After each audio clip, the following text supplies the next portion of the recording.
Spartans ready. Yes. Why did I do that? Why did I start with Spartans? 300. Because this is episode 300, which is the Russell Crowe film, hence the Spartans. There you go. How underwhelmed is Sach? What a film. There you go. I'll tell you now, we're rubbish. We are pretty rubbish. What do you mean? I'm going to say. What do you mean? Because we don't get excited about stuff like that. We'll say it. I said it, and Kedge knows it that we're episode 300. But Sach, you represented what we really think inside, which is no, I don't. What you feel like? Woo, 300. Oh yeah, absolutely. Oh, what you mean for the film or for our podcast? No, for the podcast. Oh yeah, well, it's just another podcast, isn't it? Yeah, see, exactly. But yeah, another podcast. Let's just call it. I don't know. Brown Town, right? If it was a Brown Town podcast, right? You quite like that title, don't you? Look, you quite like, All right, they would go, "Hey everyone, 300 episodes. I never thought this day would come." Yeah, we'd have to take a selfie. We have to do like these like V fingers and like selfie 300, 300 up. 300. No, yeah. Go on. Or I lie on the floor I lie on the floor like a 3, and you do a couple of zeros. I'll be like that. I'll be a hole, and Sach can be a hole. And then they'd put that up as a post, and they'd go, "We need balloons. We need balloons. I need 300 balloons."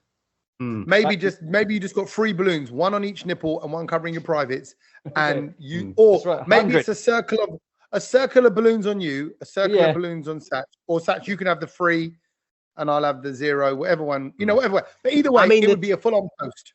The two zeros could be Kedge's nostrils anyway, so it's cool. Standard like they're more oblong though. They're more oblong. They're like droopios. Excuse me. Wizard droopios. Wizard droopios. Wizard droopios. I mean, to be fair, I knew it was 300, and that's why conveniently I just decided to go to Dubai to celebrate by myself because I thought, you need a little break. Can we address that, please, so that everyone, because obviously there'll be our loyal listeners who'll be like, "Oh, for God's sake, they're online again," and it's just not the same when they're online. It's not the same. I agree. It's not the same. It's not the same. But it's because you're in Dubs. Why have you gone to Dubai? Because I know that your brother and his family and all that were all over here a little while ago. You're not missing family. So why are you there? I'm not missing family. Do you know what it is, Tommy? I think I don't know if I told you this, but this was the only weekend now that I'm free until January. So I thought if I'm not working, I just want to come here and spend a bit of time with these guys. And to be fair, it's been good. I've been up to a lot of stuff while I've been out here this time, which has been quite nice. Today's Monday. When did you go? Yeah. You went last week. I went last week Wednesday. Okay, so you've already been there 5 days. Okay, right? Yeah. And what have you been up to? 5 days. It's been good. Well, me being me, most of the time I've actually spent with my nieces, which has been quite nice, and my brother and my sister-in-law. Always good to hang with them. Met up with a few friends out here, which has been lovely as well. And somehow, whoa! There's Kedge with his secret white friends. You with your secret Arab sheikh friends. What's going on? How come? I didn't realize we all had secret friends. You need to have side hustle friends. Come on. I ain't got no side hustle friends. I haven't got no security. I ain't got no overdraft in place. You're all I got. You've got your comedy friends. No, they're not. They're not friends. I don't even like them. No, I'll be honest. Comedy friends. No, the comedy exactly. You don't hang out. Comedy pals. No, they're not. I know what it's like because when people say that to me. People say that to me. You got your DJ mates. Well, no, some of them are not my mates. They're just people I know, and I would see like on the circuit. I know that feeling because I get that as well. They go, "Oh, you've got your podcast mates." I was like, "No, not really." Oh, wow. Wow. If Kedge says that we're not his mates and you don't really associate us with him, that's not a bad thing, Tommy. I'll take that. If someone it's cool. I'm cool with that. I'll use that to shift him on. I go, no worries. Let's get you to a place where you can be with friends. No, my point is, so you got your secret Dubai mates, okay, and you've been hanging out. They're not secret. They're not secret, Tommy. They're not secret at all. It's more fun in my head if I call them secret. Like they're in underground caves. They're like, Sach Agya, Ajo. And they come out the Let's do something. Let's do something. Have you ever heard that those places actually exist, Sach, or is it just a myth where they drive you to the middle of the desert in Dubai and there's like a hatch in the sand and it's an underground cave party? Mate, I think you've been watching too many Indiana Jones films or whatever they are, because none of that shit happens here. I don't know what you're on about, mate. bro, it was definitely the way in 2006, 7, 8, 9, when Dubai was just kind of getting going, like on a commercial tourist level. And then there was all these talk of like, you can go to these hotels or you can go to these rave parties, which is there's a hatch in the sand. You take some steps. You literally don't, you wouldn't even see a sign. Sounds like John Wick, doesn't it? When he goes out. I don't know. Honestly, Tommy, I don't know what sandy back doors you know, but I've not come across any of those over here. But yeah, no, it's speaking of Dubai friends, some of my good Dubai friends have come through because I got an invite this weekend to the IIFA Awards, boys. Hold on, wait. Before we go down the IIFA road, you haven't. Hold on. You've flown to Dubai. You haven't mentioned about any plane issues. Now, I can't believe. Maybe didn't have one. I can't believe Sach has gone abroad and not mentioned airplane situations. No, we did have a situation. See? There we go. It was just, do you know what? It was a situation that's kind of been following me around this whole weekend, actually, and to the point where I was out with my mates yesterday, and they kind of didn't wipe your backside. Well, it was related to my like backside. Let's just put it that. No, it's well. To be fair, I think I do need a cream to make people move away from me because I was in the queue at Gatwick, getting onto the plane, and all of a sudden I can just feel this lady, like she was so close to me, like behind me, and it was just, and I'm gonna say it, and you know I'm gonna say, they weren't white, they weren't black. They were brown. And it's just auntie. And it's just had. Let me ask you this. Let me play the righteous one for a moment, right? And I want to hear your answer generally. I already think I know what it is. But why is the race of these people relevant, Sach? That's out of order. Because no, that's not. I think, and I can say this, are people or people. Well, I wouldn't even say UK Brits, like Desi's from abroad. When they queue up, they seem to think that if they queue closer to the person in front of them, they're going to get onto the aircraft or whatever they're queuing for faster.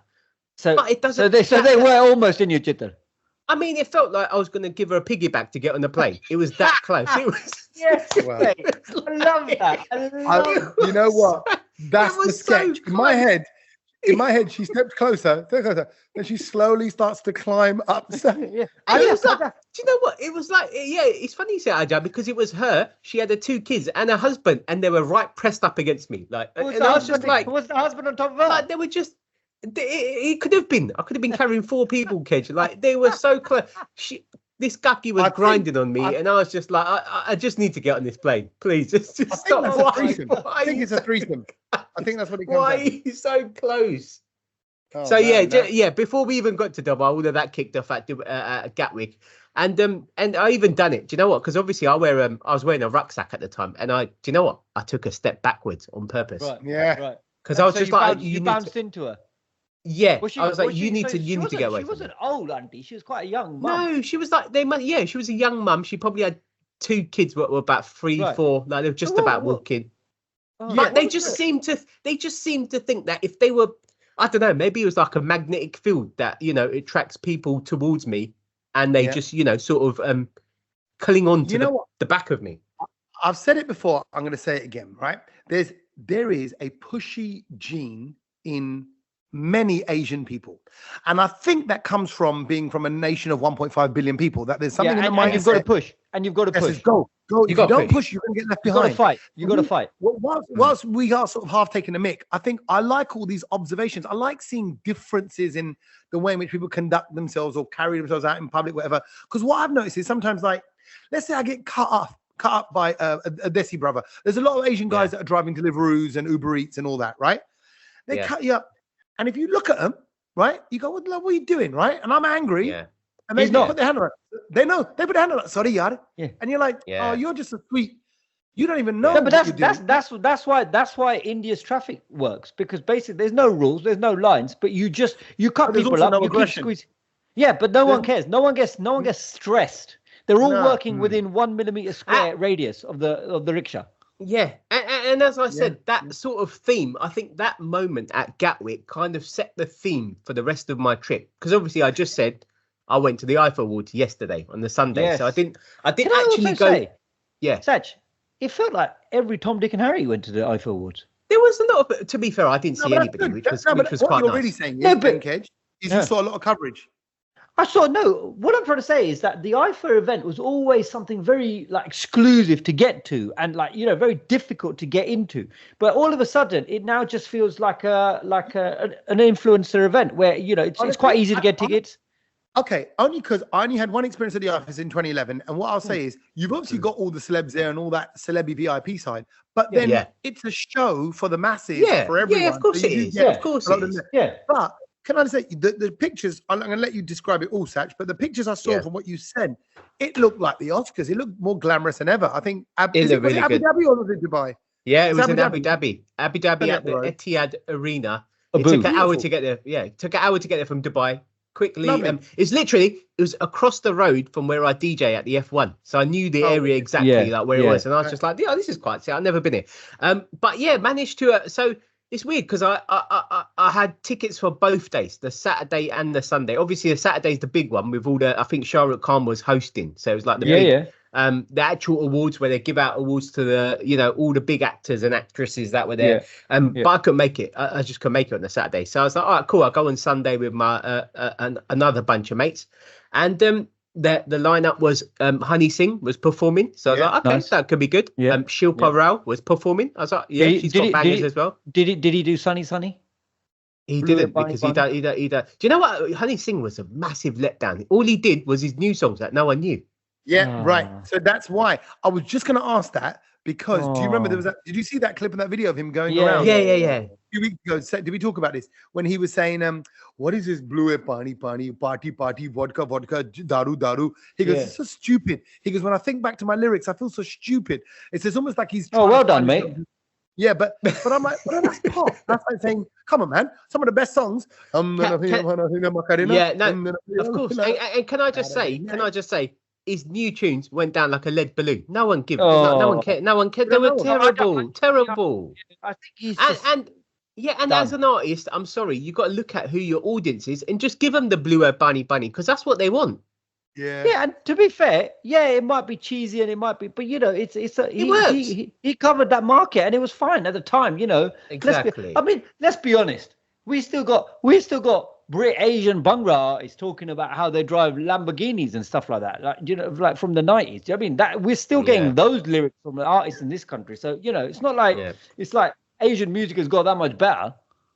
Yeah, agree. And so that was basically that. He brought on some support lady that was singing with him. No one knew who she was. She was a bit crap. So he went off. Come on, Sach, you must have found out who it was. Oh, her name was Julia something. I don't know. Ventura, Julia Ventura. Yeah, that's it. Yeah, bro, Vampire. That's Salman Khan's little friend from back in the day. Friend? Oh, okay. Well, I was going to say something else, but I had to quickly change the words. But just Salman, it's Bubby, isn't it? It's our Bubby. What's her name? Les what? Julia Ventura or something. Sounds like a holiday resort. God. Okay, right, So what was the awards like though? Overall though. So that angle. So that was that. So Honey Singh was one of the first performers. He was terrible and miming as well. Shilpa Rao came on. She's got the bangers and she can sing, which was really good. So it was good to see that. And it was like a PA kind of thing. But it was IIFA Rock. So it was basically they're doing awards for the sort of people behind the scenes. So it wasn't for the actors and actresses. It was more for the choreographers.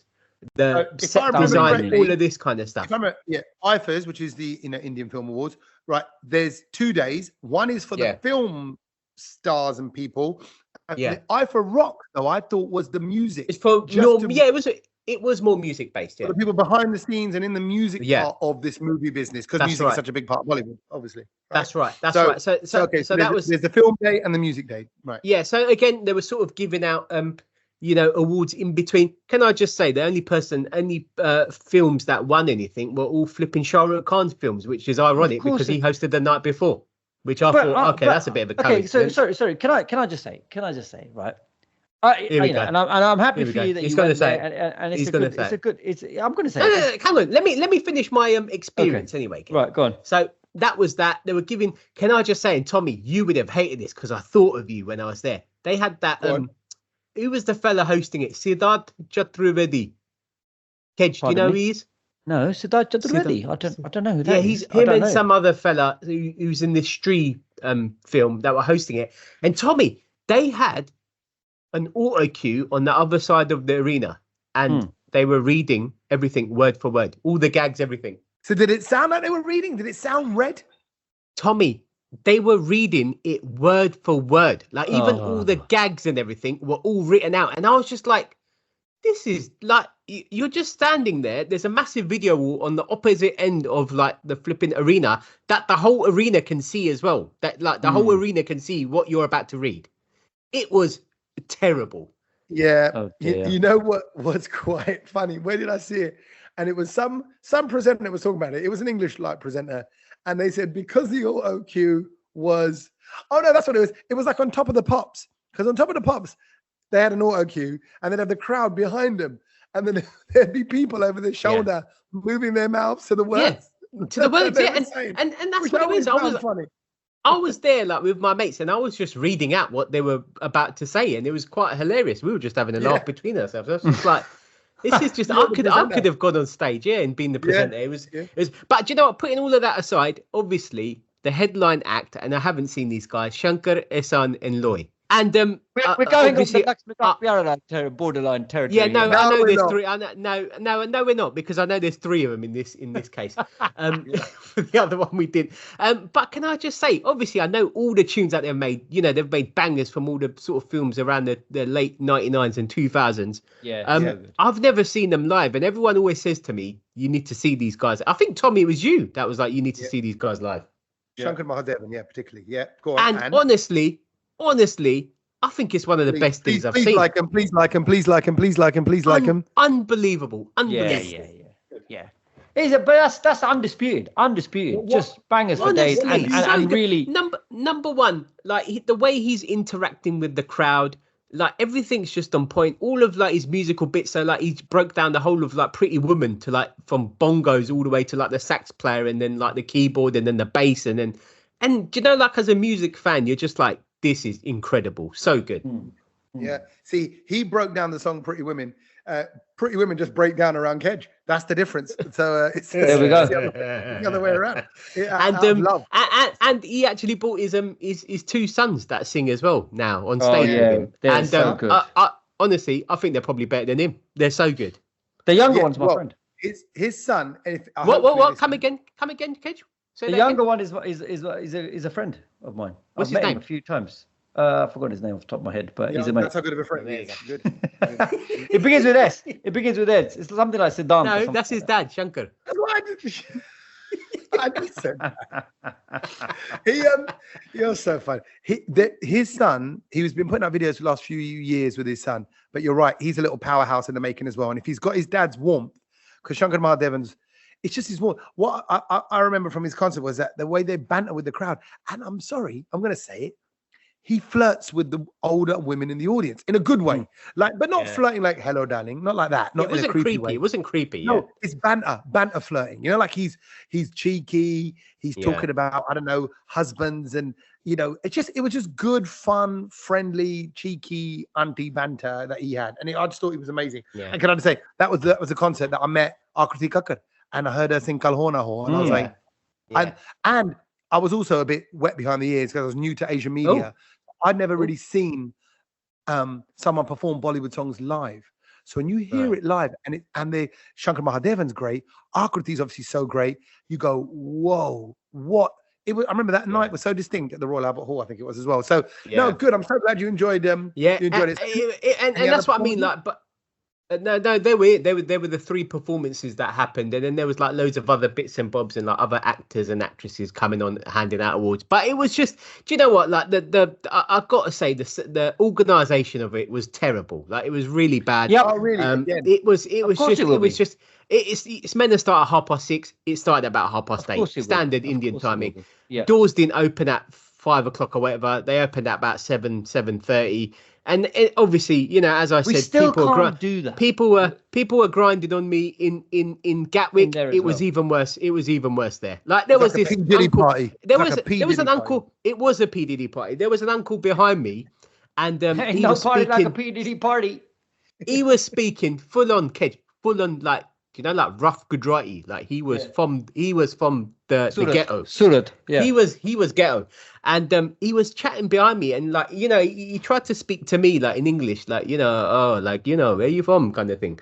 And I was like, obviously in my utmost English, I was like, London, like, you know, like my nice London accent. Yeah, like as if I wouldn't understand what he was saying, basically. So anyway, he was plotting with his missus to try and get in front of me in the queue. But I obviously know what he's saying in Gujarati because, you know, I understand it. And he was behind me. He was grinding up against me. I could feel his stomach touching my back, and I was just like, "This is disgusting." Honestly, he was that close. And then when the doors opened, he tried to go past me, bruv. Don't think I kicked off, and he absolutely shat himself. Of course he did. Oh, good. Wow! He was just like, do you why know what he said? He goes, "Why are you being?" Like even one of my other mates, like they were there, and they said they said to another lady that pushed past, like, you know, why are you pushing past? And the lady turns around and goes, there's no need to be so rude. Well, you're the one that's flipping pushing in, you prick. Yeah, I love that. Calling you out for calling them out is hilarious. People do that all the time. And it was the same. And the uncle was like, no, go on, you go then, you go. And I was like, I'll go in a second when people are moving. There's no point rushing when no one's moving. Like, where do you want me to go? Can we just break this down just for 1 minute? Because I talk about this all the time, right? Particularly with my wife, who's in the other room, so I have to talk quietly. That is wrong. Because I said, when you bring up someone's wrongdoings and they go, oh, why are you being like that? Right? You're like, no, you did wrong. You've now made me feel a certain way. And now you're trying to make me feel bad for reacting to the way that you made me feel. So it's quite a clever mind technique or brain or whatever it is, management technique to go, I tell you what, rather than address the fact that, I'm sorry, I shouldn't have pushed past you. Sorry, right? They've gone, oh, you're being rude, aren't you? Like, no. I believe the phrase is a narcissist. Right. Oh. And then, because they're just about themselves, right? And then the second part of that is when they say to you, rather than say, okay, so the first thing they've gone, no need to be like that. And then they're going to, go on, you go. Yeah, it was like that. Now he's gaslighting your ability to go. You're like, wow. This is like, and do you know what I did? Do you know what I did? We had a standoff. I didn't go. I just stood there. It's like, go on then. You try and get past me. I'll beat you up. So I went into a silly little thing. I went into the coffee shop the other day, and I was on the phone, and I opened the door, went in, was ordering my coffee, and I was chatting on the phone. I was trying to order my coffee at the same time, and I turned around. It was a woman sat at the coffee table, at a table right by the coffee shop entrance, and I'd obviously left the door open. But Bajadi was, I'm going to say it, she was like an old Gaudi, right? Like about 60, 65, not that old, right? But she's looking at me like, you've left the door open behind me, you know, like, and I went, and I looked around after I'd ordered the coffee and turned around slowly, my own time in my own world. And I looked at her and I thought, why is she looking at me like that? Like she was giving me a bit of a funny look. Yeah. And I looked at the door and she sort of half gestured and I was like, oh, I said, did I leave that open? And she went, yeah. And I went, oh, I'm so sorry. I said, I said, that's not, I wouldn't normally do something like that. I said, it's because I'm on the phone. I'm trying to do too many things. I said, I'm a bloke. I can't multitask. And I put my hand on the shoulder, actually. I went, I'm really sorry. Like, because I actually felt like a dick. I thought, that's a dumb thing to do. I would tell my kids off about that. Like, close the door behind you. Be aware of what's going on. So it's funny. But you got to put your hands up in that situation. And I would say, jumping around a little bit yesterday, I was on the train back from Birmingham from doing a comedy show. And there was three quite rude boy looking like black guys all sat on this table. One of them was in my chair. Now they're all together. They're all chatting together. I went up, I went, bro, really sorry, man, but you're in my chair. And they all look at each other. They went quiet a bit and he went, I'm really sorry, man. And they were polite and sweet as anything. They all got up. They all moved. I had 3 chairs to myself. I was like, lovely. 2 of you could have stayed. It's okay.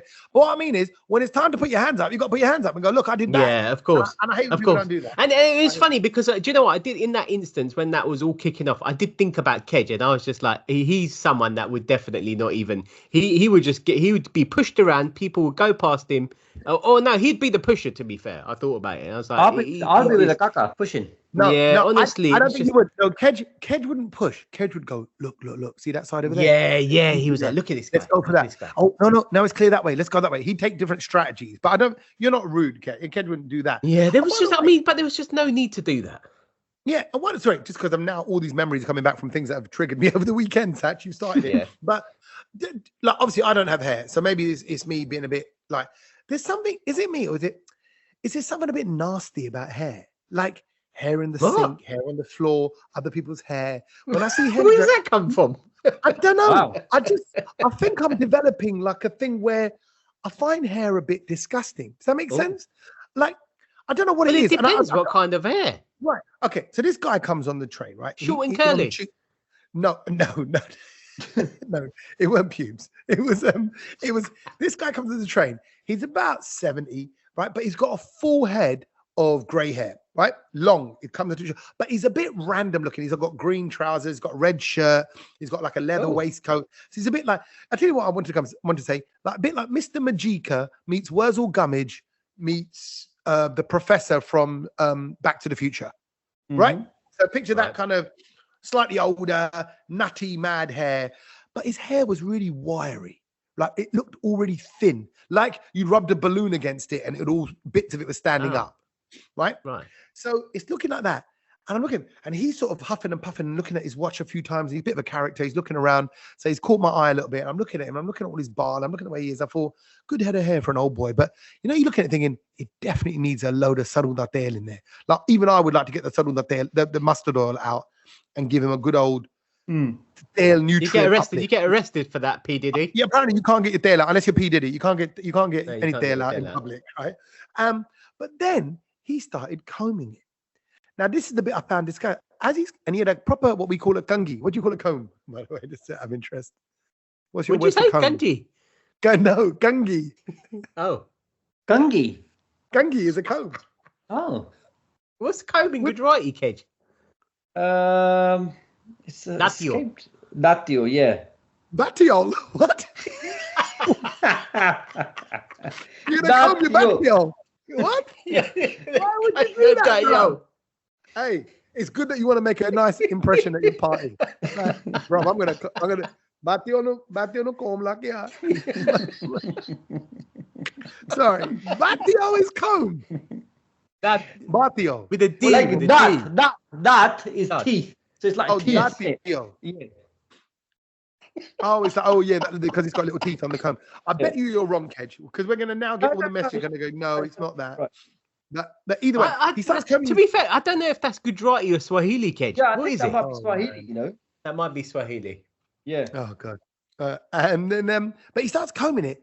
And obviously, he's an older guy. There's bits of hair coming out. Then there's a whole load of hair in the comb butties, in the butts, in the teeth of ducts, in the ducts. Right? That's what it is, right?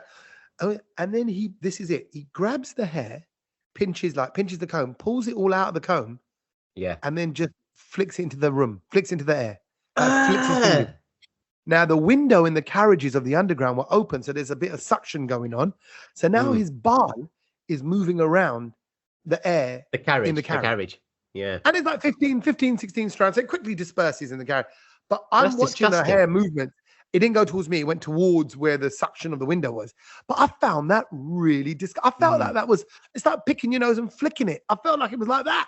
I was like, but I don't know if that was just me being a bit hair sensitive. It's not just hair, Tommy. People that like do their hair, and for me, the worst is flipping women doing their makeup on the train. That really winds me up. Wow. Oh, really? I find it. No, why don't you just wake up 10 minutes early at home and do it there? Like, there's no need for you to rush, mate. You've got to get all of your set out in the middle of flipping the train where it's packed and you're in someone's armpit to start with and you've got your lipstick out. Like, I'm sorry, just put it away. All right. Wow. Not like when you get your lipstick out, Kedge. That is also. He's all right. He's all right if blokes are doing their makeup. That's wrong. Hang on. Can we just go back to Kedge because I cut him off when he wanted to give his take on the IIFAs. All I was gonna say was just like who cares really about the IIFAs anymore? Yeah, I don't think people it used to be, oh my God, Saturday night we got to watch the IIFAs performances. Yeah. I think Bollywood has gone so down the gutter. I don't think anyone really cares anymore. I'm with you, Kedge. Honestly, I'm with you. And yesterday, like when I was heading back home from Abu Dhabi back to Dubes, I was thinking about it and I was just like, you know what, the rest of it, I couldn't give a monkeys. Like, I was so happy that I saw those guys at the end perform because that made my day. Like, that's better than anything because basically, who cares? Who cares if Shah Rukh Khan? Like, no one even the quality of films that we're getting now are terrible anyway. And then on top of that, like you said, Shah Rukh Khan wins everything. wow, because it's Karanjor's empire, and we all live in Karanjor's world. And so therefore, that's it. There was, do you know what? There was 3 films that won everything. Animal, Jawan, that's Salman Khan, Animal. Yeah, Jawan, and then the other one was that Rocky and Rani Malarkey. Yes, it's Bobby Deol and Ranbir Kapoor in Animal. Why did you say Salman Khan? I thought it was Salman Khan, wasn't it? No, Bobby Deol and Ranbir. It sounds like a film Salman Khan would be in. Yeah, you could have, it was like, but this was a bit more gritty and a bit more, whatever, edgier than Salman. But I think you're right. I think, Kedge, honestly, I think you're right. No one cares, bruv. No one cares. Yeah, I just don't think the Asian population in the UK now, as crazy as we were, like in the late 90s, 2000, as boggled as the UK Asians were about all of this Bollywood stuff, I just don't think that... Do you not think it's you lot? Do you not think you lot have drifted off and we've moved on and we're older and therefore that hype and excitement around things just isn't there anymore because you're older? That's it. In 2011, I was excited. So we've moved on. I think that's wrong because look, I think I DJ all the Bollywood nights in London and they are more bigger than ever at the moment with the youth. So people still do like it. They like the music, but they like the old music. Yeah, and I don't think they just. I think they just don't give a crap anymore about any of the stars because no one we've just gone past that now. Everyone's the stars are put there now, isn't it? And you can catch them on Instagram and you see them all day, so there's nothing special about them. Do you know what I mean? Exactly. Yeah. Or you just watch Arsenal or something and you see Ranveer Singh. Yeah, you're right. I think you've hit the nail on the head because of social media. And you're right. You get your fix of these stars. It's not. They're not special anymore. Nah, you think about spotting Marilyn Monroe or knowing what Marilyn Monroe did for lunch. You would whoa, but now we know. Charlotte so that was my weekend. Tommy obviously, watched someone do his hair on the train and was working. Kedge, what were you up to? So a couple of things for me. Firstly, I wrote this down because I thought I've got to chat to you guys about it. But it was a Zoom call, which was a work one, and it was a presentation. So it was them ones where the UK office all join, all the sort of such few senior people from the UK office, and basically it was a presentation from people in Taiwan, and I'm like, okay, this is going to be really an insight into, it was a YouTube kind of catch up and everything like that. And they had some real big insight. And I thought this would be really interesting to see how they use that platform in a different country and how they, sort of monetize it, blah, blah, blah, all of that kind of stuff, right? Boring stuff. Right. But I'm like, these poor guys from Taiwan, the guy who was chosen to present, Bicharo, couldn't speak English. Right. That's a problem. I know, and then you guys are talking about the auto cue, and he was reading from his script, and so he couldn't read certain words, so he couldn't say synchronize. So he said synchronize like that, right? And you're like, oh, this guy. And then the slides weren't changing; it kept pausing. It was like it kept freezing, and it's just like, oh my god. And then on top of that, they would go, any questions? And you've got all these lullus from the UK who are asking the questions in the high level vocabulary that these people in Taiwan are not going to get. And then someone had to go, I think the question is, what difficult problems did you find? And you're like, why can't, that's why, again, the other thing I didn't understand is, why can people not understand that this is the level of people's English is a little bit lower than yours? So let's get down to that level. There's no point asking them questions in English, which has got vocabulary that, you'd only know if you went to Oxford or Cambridge. Can I analyze you for a second? Right? Go on. Can I say something? So what's going on there, in my opinion, and I love this, Kedge, I love this. You are, as much as I take the mick out of you, I adore you and I love you, right? But you are a people person. So you like looking at, what's trending or what's going big on, even like if it is like your random Filipino films that you recommend to people and piss them off, all of that shit. Like you want to know, what are people up to, people behavior, sociologically, you're quite in tune. Now, you want to communicate and connect with people. That's what you're in the business of communication. You make social media, you're on the radio, you play songs. Songs are for people, other people to enjoy, playlists, other people, right? So when that happens in that situation, someone's like, you're looking at it, you're going, Taiwan geezer can't speak. You lot are trying to ask questions like in normal basic language. Think about what you're saying. Bro, I feel the same way when I hear like, my missus, like ordering, let's say even ordering from like the whoever when I say freshie, it might be freshie Italian, might be freshie Thai, might be freshie Indian. Yes, like exactly foreign, right? this. Exactly this. But you know what we do, Kedge? And I know you do this. We end up putting on their accent to talk to them. Yeah, Kedge does. So, I know I do but it. It doesn't have to be the accent. But just think, right? Go to their level of communication. Yeah, but for example, and Simon is the one I saw. You know, my cousin Simon. I saw him doing it the most. Like, you know, when he goes, you collect rent Monday, no problem.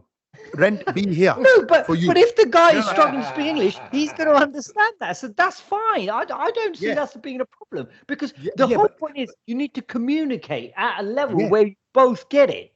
But can you imagine if someone heard you kind of going, Mr. Nigerian, you will collect your rent on Monday? They'd go, why would he do that? He's taking a piss. Go, no, because you go.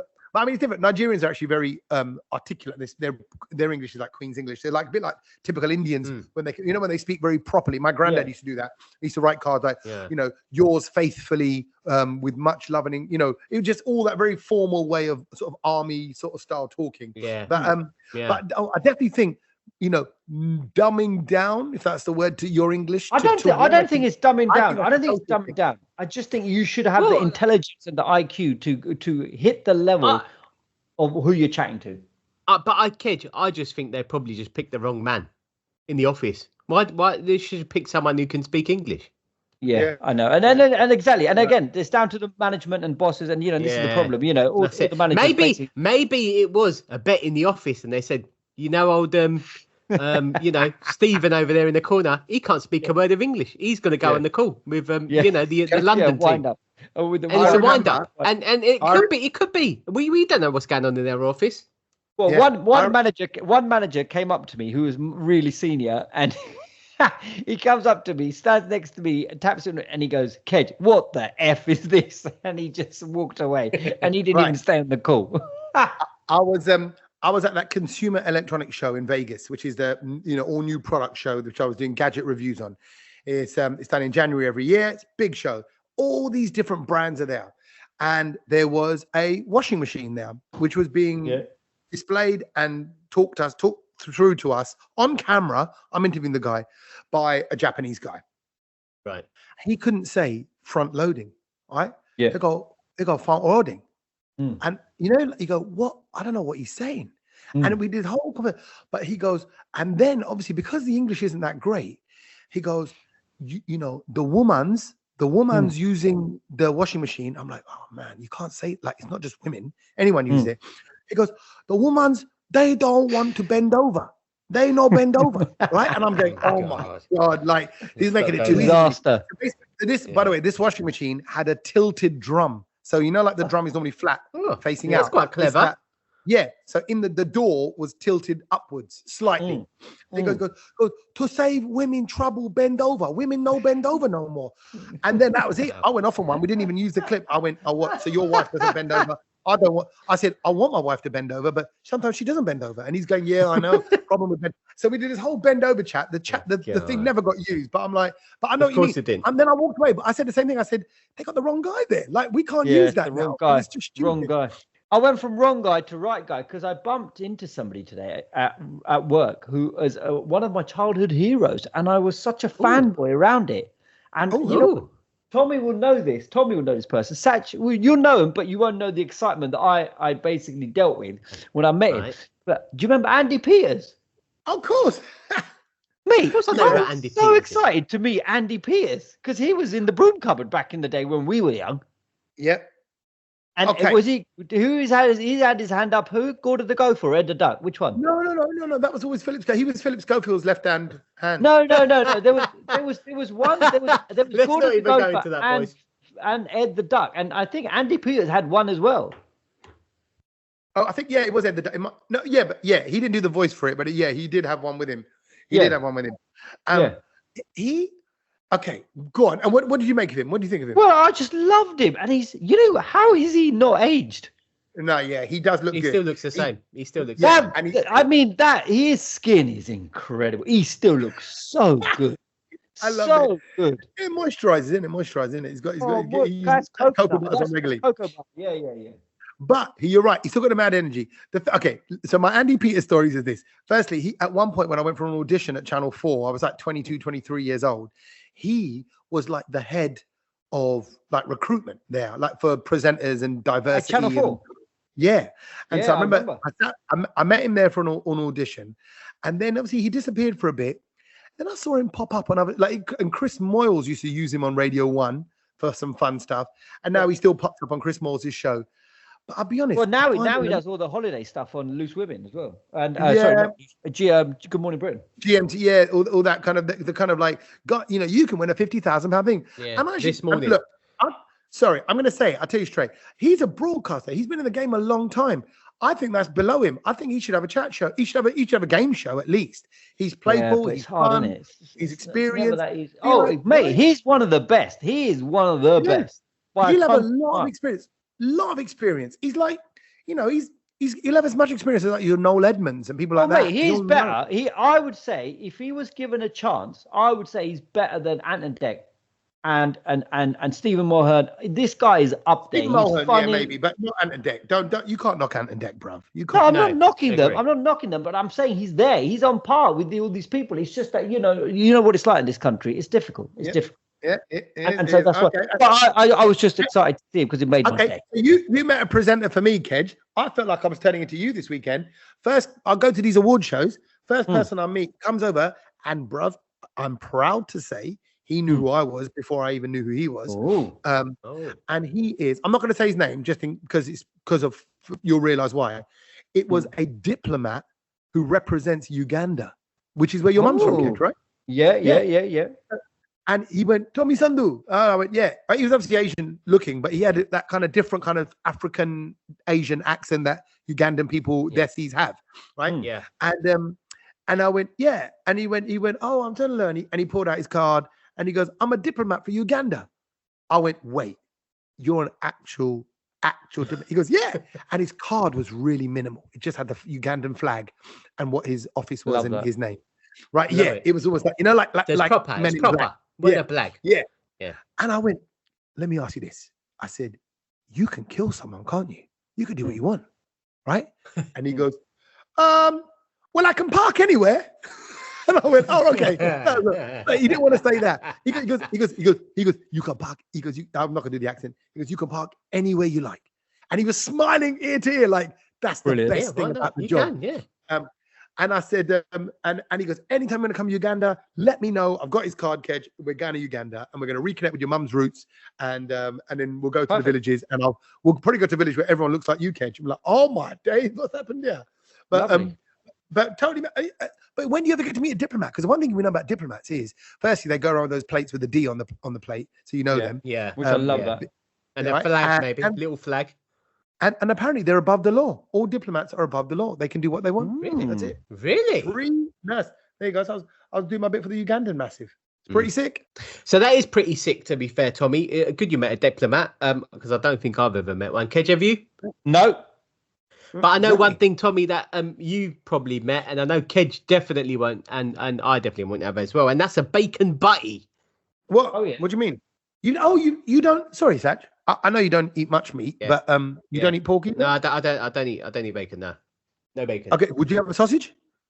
No, don't eat that. No, you never had a pork sausage, not consciously, or not in your adult life, or not you remember. The story that I saw this week in the paper, it was about how a bacon butty will get you all saucy, meaning that is one of the top foods that is a bit of a aphrodisiac, and it boosts your sex drive. Hello. A bacon butty? What does that mean? Bacon butty, mate. Okay.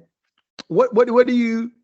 Because I don't know. So I just brought it to Brownload and thought, well, Tommy probably smashes a bacon butty. Does it have that effect? Really? Yeah. I do the butty, then I do the butty. You know what I'm saying? No, I'm going to. Sorry. I'm sorry, everybody. No. Okay. So let me firstly, let's take it back to what a bacon butty is. And I know a lot of people will be like, or a bacon sandwich, or bacon. I'll go bacon sandwich as well. Let's not go butties. Okay.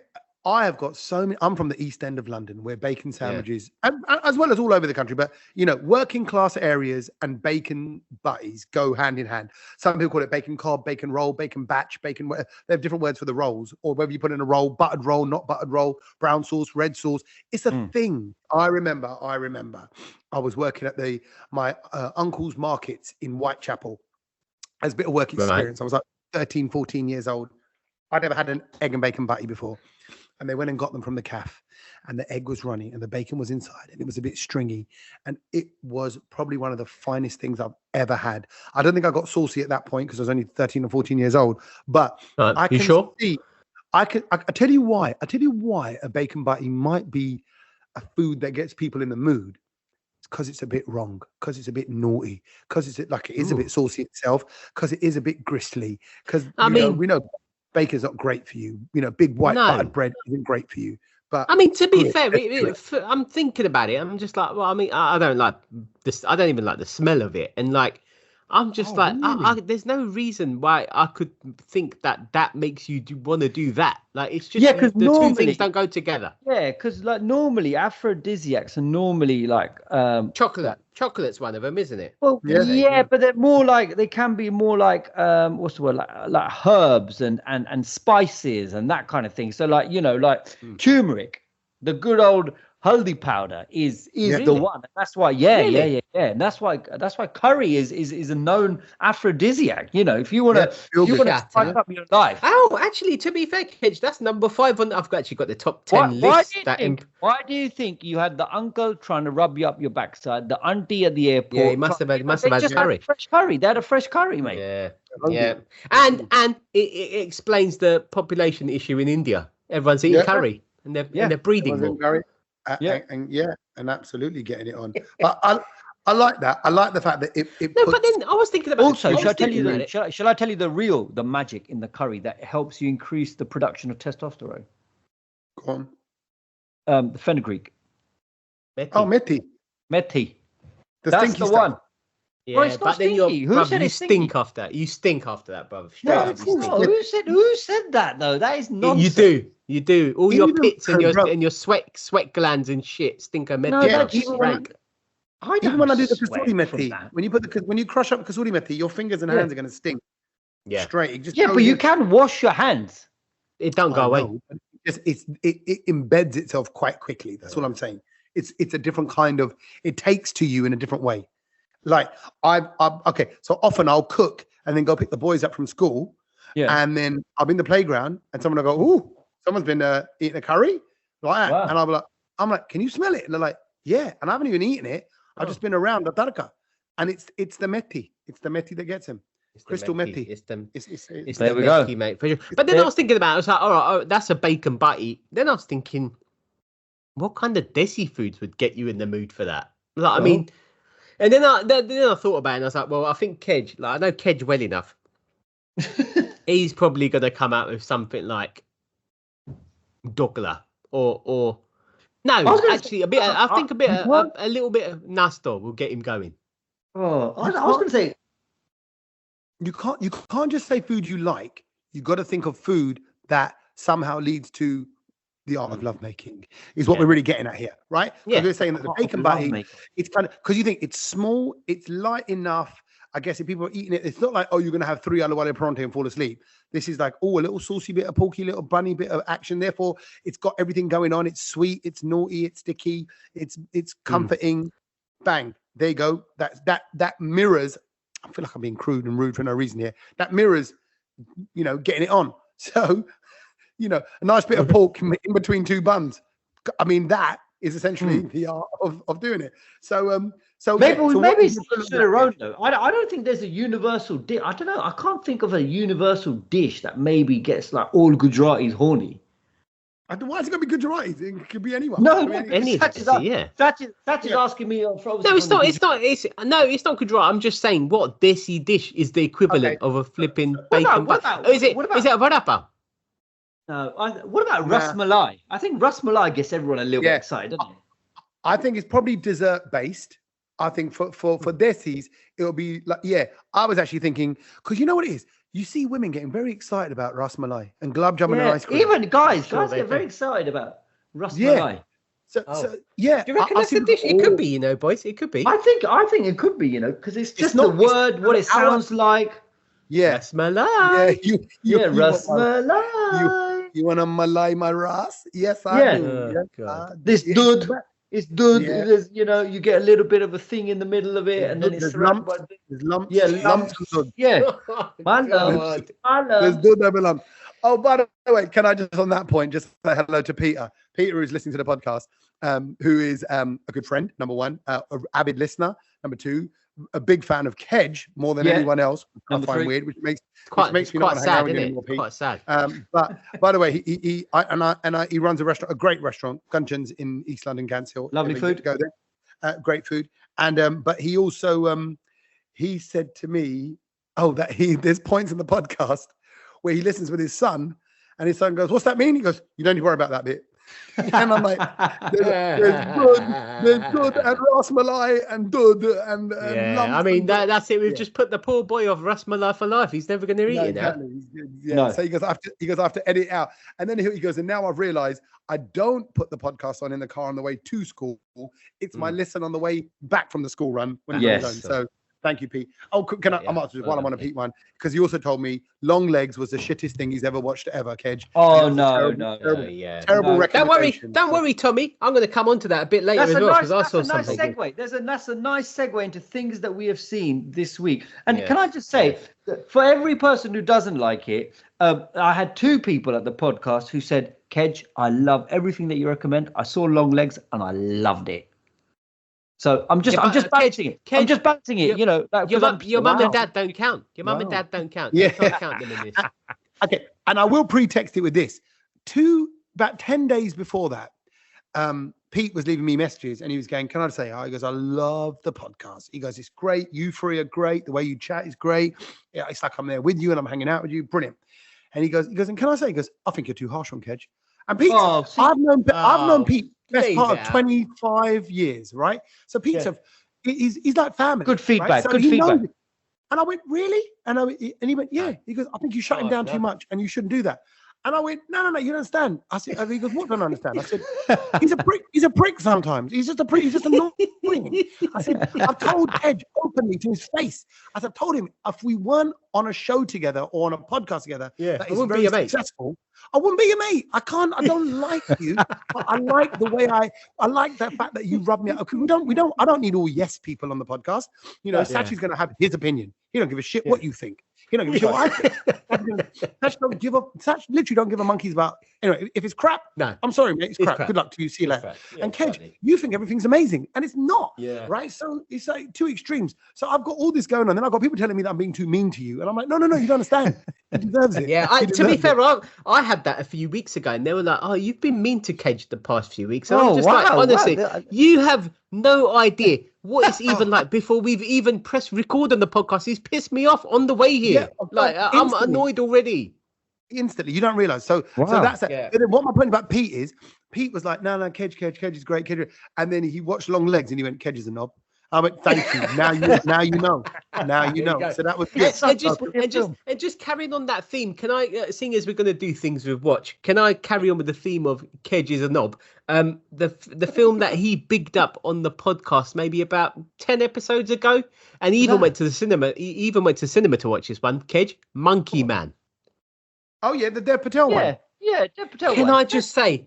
It is one of the shittest films I've seen in my life. Honestly, it was. Firstly, hear me out. Hear me out. Can I finish what I'm going to say first? Go on.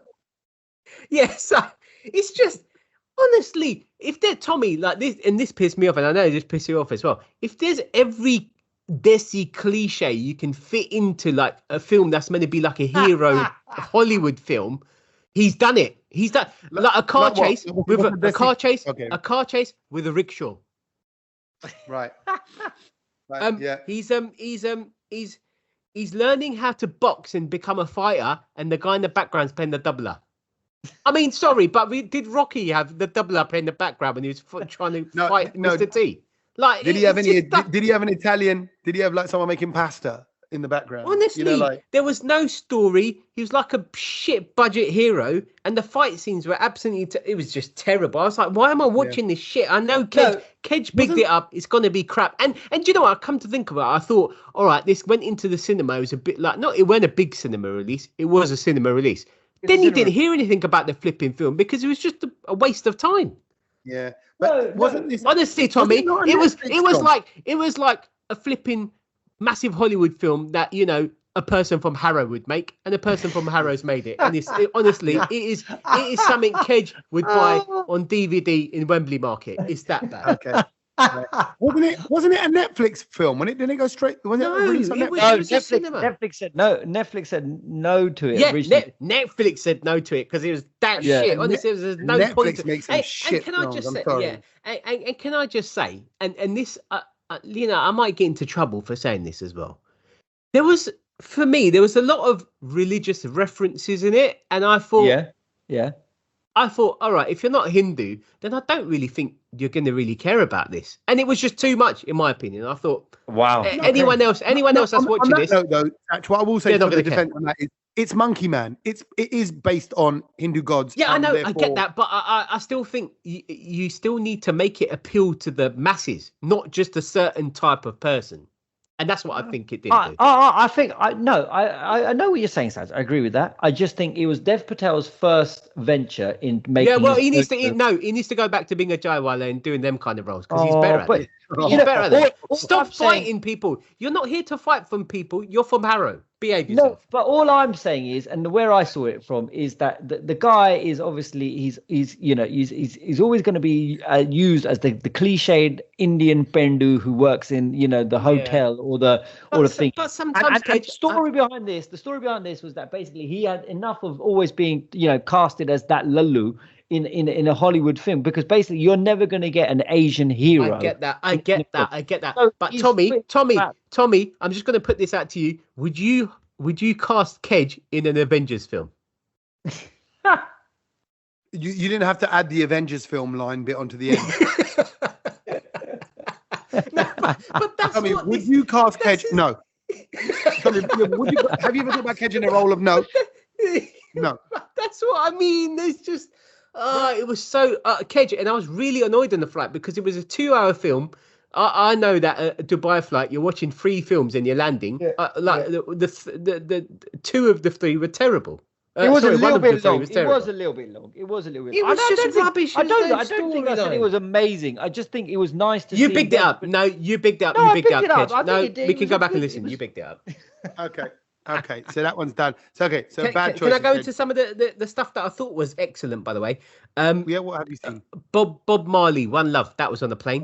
Brilliant film. Good. Oh, is that the first time you've seen it, Sach? First time I've seen it. Tommy, you got to watch that. Brilliant. Really good. And the other thing that I started watching on a plane, which I haven't, I'm going to watch half of it on the way home, is the new Ghostbusters. Not Afterlife. It's the Frozen one. Whatever they're it's terrible, Sach. It's terrible. Yeah, it's rubbish. Again, that was a bit of crap. But something that is excellent, and again, I like watching some of these weird Desi movies on Netflix, is a film called Sector 36. It's a true story. It's a true story.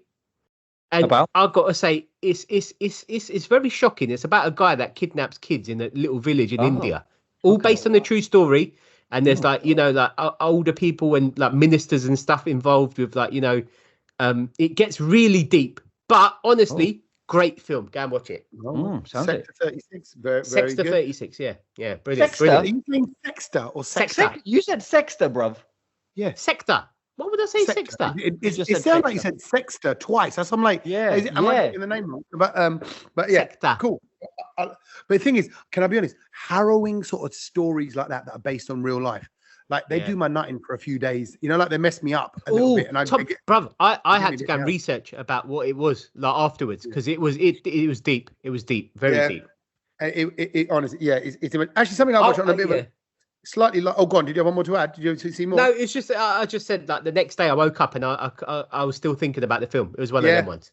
But that's a good one. It's going to hit you hard and particularly a storyline like that hit you hard. But I watched and I didn't even realize it was out. Ellen DeGeneres' stand-up. Now, before you go, what?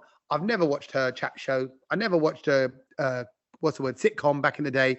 I caught little clips of it because it would go around online. She'd always do massive giveaways and have big guests on and things like that, right?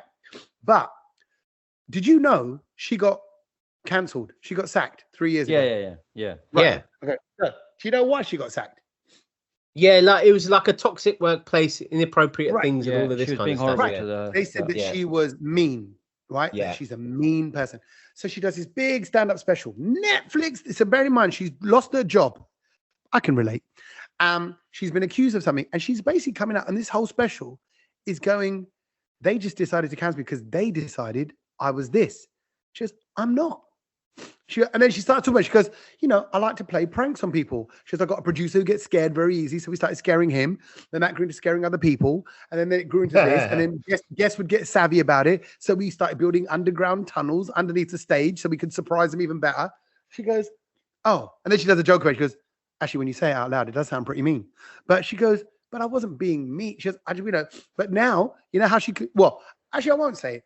But I think I really related with a lot of it. I think you boys would really relate with how when they decide that they want to come and get you and it's time for you to go, they can. And that applies to Ellen, that applies to us, that applies to other people.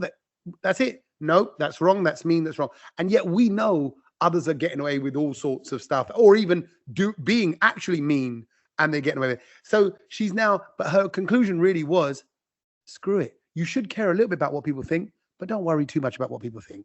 And I think that was, honestly, it was a great message. She does a bit of stand-up. I think this one went off on one and was a bit too righteous for a bit, like, hey, you know, I'm just trying to be me. And it was almost like she was doing an excuse for herself. And the reason I'm saying it is I thought about doing the same. I thought in my stand-up, I'm going to talk about everything. And I thought, you know what? No one cares. Really, no one cares. The majority of people don't care. And what I will say, though, on that note, which I never mentioned, I don't think, her other stand-up, so this one was called For Your Approval. This is what it's called. So Ellen DeGeneres, For Your Approval. So she's always saying like, oh, I'm doing this all for your approval kind of thing. But the one before that was called Relatable. Even though she's so rich and successful, she's talking about the things that make her normal, as it were. But she jokes about it. It sounds arrogant, but she jokes about it. But it's a good one to watch. And I think you would all learn a lot and you kind of get little insights of how TV world works and all that. But it's a good couple of stand-ups. She's really good. Well worth watching. Good. Can I tell you what I watch? I think it's brilliant. Please do. And it's just come out on Netflix last week. I think it came out on Friday.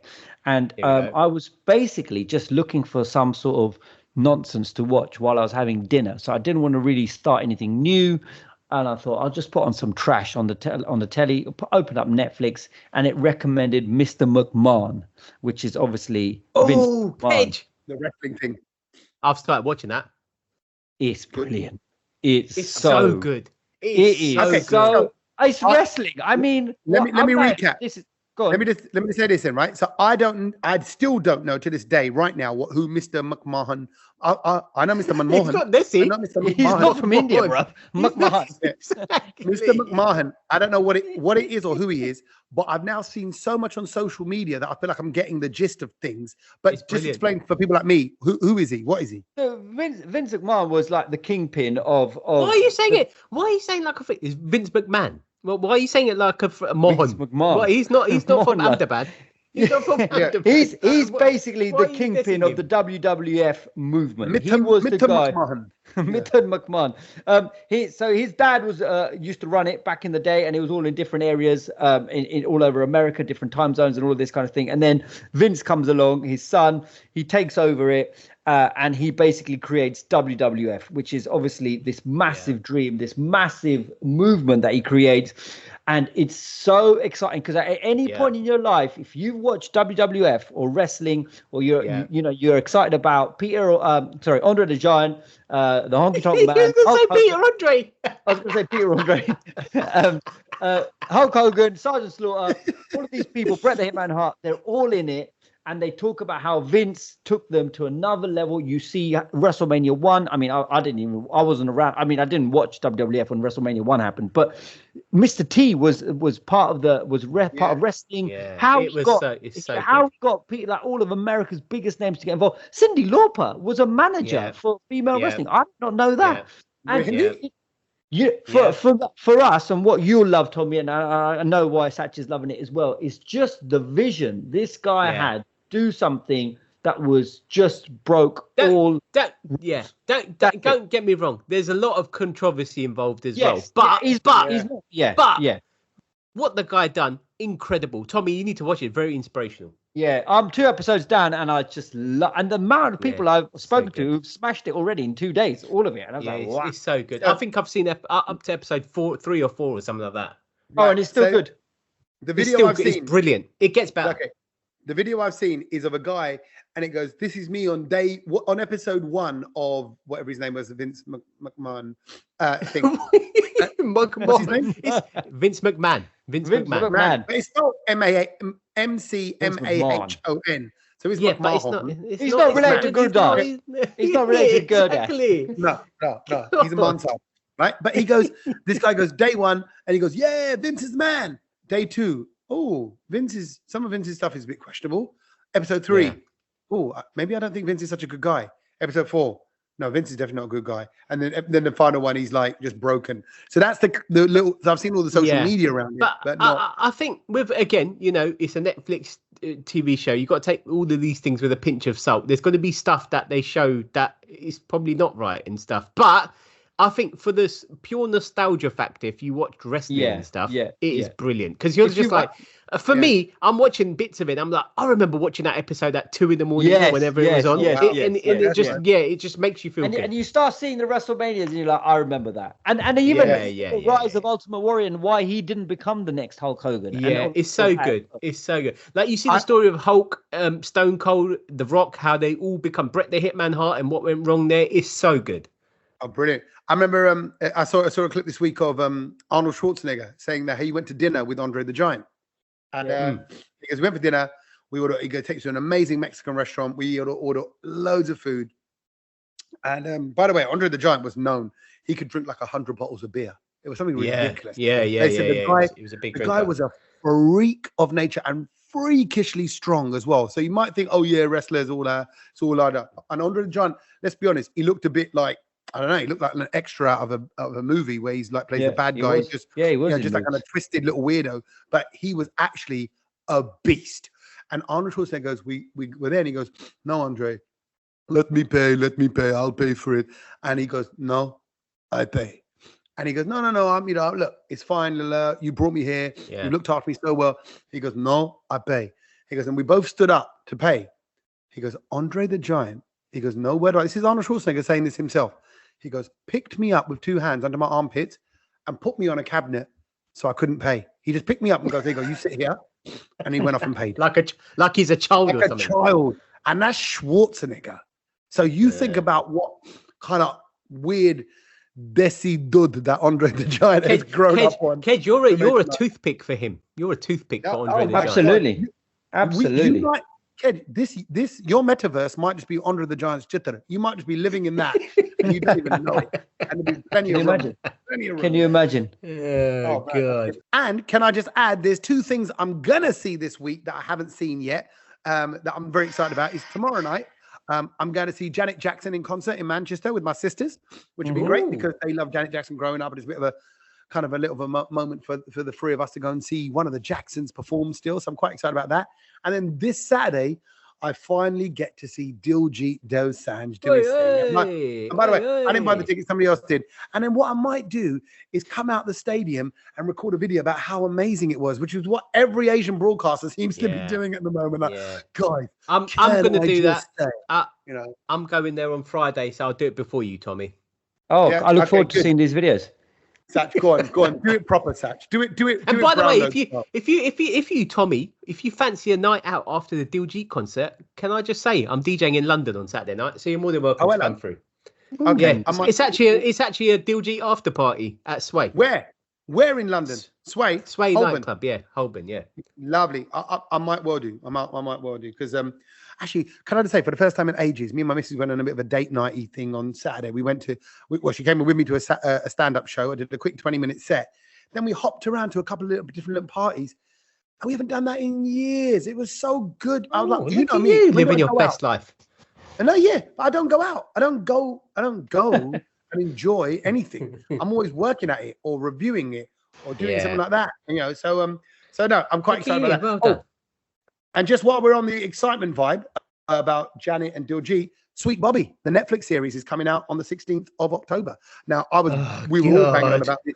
Did you get into the podcast? Did you do it? Did you do the podcast? Yeah, I heard it all. I heard it all. And now, obviously, this week, the news has dropped that it's coming out on Netflix. And everyone sort of, was like, oh, we got to watch this. We got to watch this. Number one, the podcast came out about 5 years ago or whatever. And number two, I think once you've listened to the podcast and you realise that there's just so many sort of issues in this, I'm not going to watch it because I'm not interested anymore. Okay. Wow. Fair enough. But I get it. You're right. But what I'm hoping is, it's moved on. What for? No, I don't think it has. And the whole thing's just a bit. Well, it's a bit weird. I know it has because I've bumped into. Are you Bobby? No, I've bumped into the lawyer Amrit, right, who features in the podcast, and he's a lovely guy. He runs a restaurant as well, and as part of his kind of entrepreneurial spirit, but he is a lawyer, and he was Amrit's lawyer. He was Kira is the girl's name who gets catfished. That's not a spoiler. I'll tell you that, but I won't say anything more. If you haven't seen or you haven't listened to the podcast, listen to it. And then when the series comes out, you can watch it. But apparently there's lots of legalities because of the other person that was involved and what they did. They're arguing about, is catfishing, is someone doing it on their own intention? Are they being manipulated? Are they being lied to? What is the criminality in that? So there's a lot of legal stuff it throws up. I'm hoping that will get answered in the last few years. So that might be in the series as well. But that's coming out in a couple of weeks. Look, I think there's a lot of Desis that will relate. There's a lot of twisted stuff that goes on in Desi families. But at least this will hopefully make your family feel a little bit more normal. All right, there you go. You feel like maybe we're not so Possibly. bad. It will definitely make you feel normal. On to the things we have learned. Oh, by the way, this is turning out to be a longer podcast. And that was another thing that Pete said to me, my mate Pete. He goes, can I say something? Oh, what? He goes, it's too short. Podcast's too short.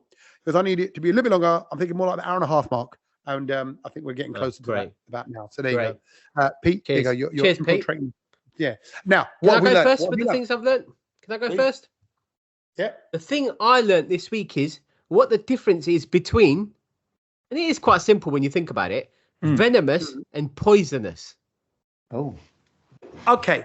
I think I know this, but I want to have a guess at it, but okay. I don't want to get it wrong. Can I have a guess at it? Because when you think about it, you could probably work it out. It is quite simple, but I was just like, oh, so that's the official, phrase for venomous and poisonous.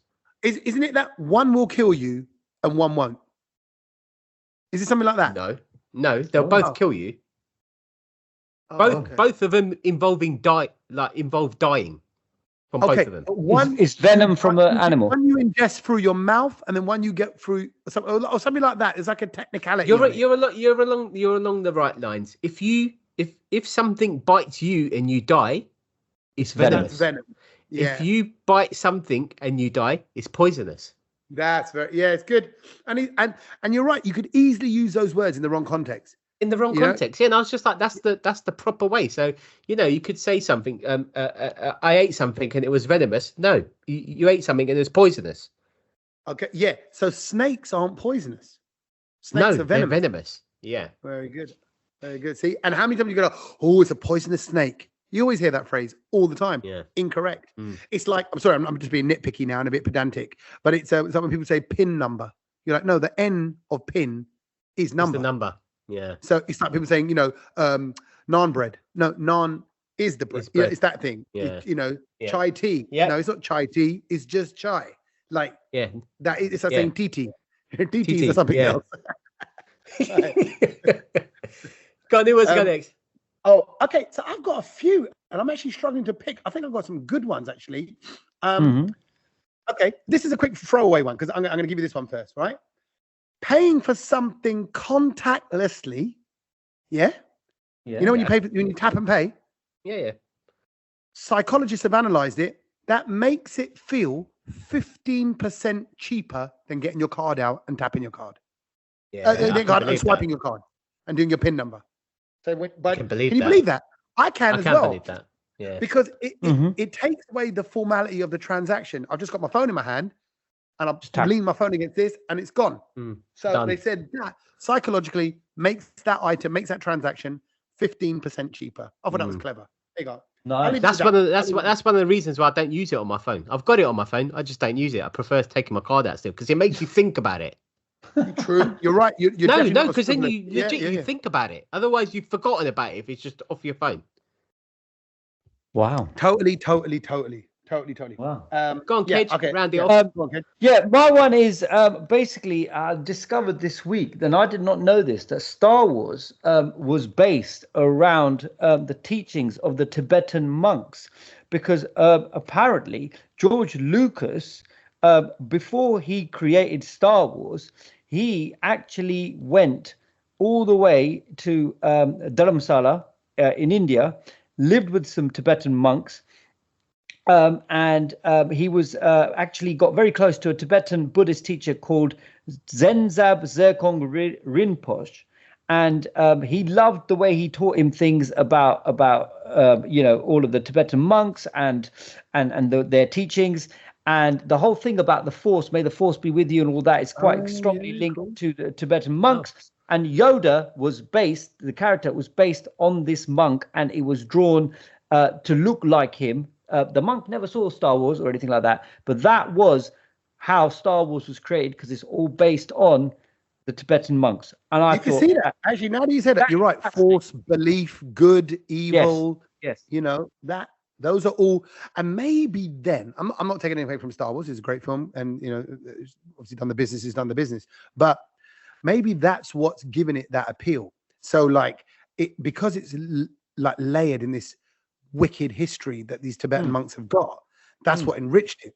So the fact is, George Lucas could create that out of Tibetan history, Tibetan culture. Why couldn't Dev Patel do that with the Hindu faith? Well, I mean, come on. He let the people down. That's what he should have. He should have. No, it's a bit harsh. That's a bit harsh. He did all right. It's not easy. Oh, shut up, Kedge. It was terrible. It wasn't terrible. But anyway. It was bad as your fact, because when you said Star Wars just now, I switched off, so I don't even know what you said. It's not getting the Christmas one.